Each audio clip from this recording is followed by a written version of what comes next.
Now, this session is going to be a little bit different because I often get asked to go right back to basics. So I thought I'd do that today. First thing, when we set up, have the eyes about 2/3 of the way up the screen. Move the camera, eyes about 2/3 of the way up the screen. And if we hold our arms out horizontally, about 1/3 of the way up the screen.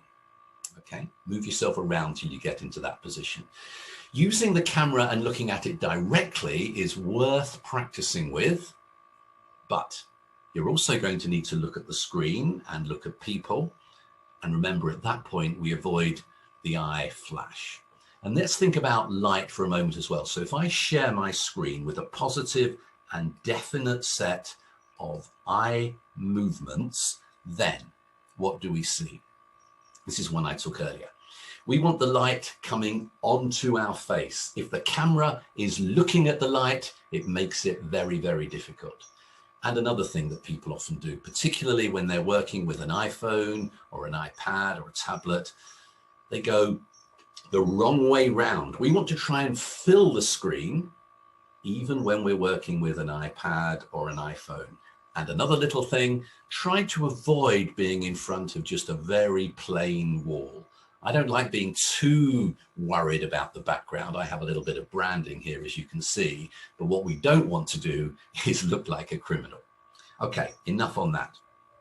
Next thing, really simple, is warmth. I've talked about this so much. One little tip I often say to people, get yourself a picture of something that makes you smile, or even just a smiley face, and stick it beside your screen, and just remember to look at it occasionally.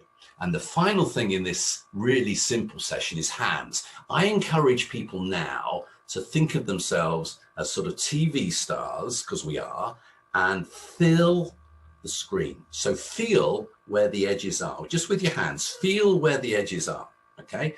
And when you're talking, when you want to emphasize something, we do use our hands. And that's absolutely fine. But what we don't want is the hands flying in and out. Hands are either in and definite and held, or they're out. And just experiment with this by try sitting on your hands and then try and talk in an animated way. It's actually really difficult. So 3 simple tips: eyes and arms, warmth, and then the hands are either in or out.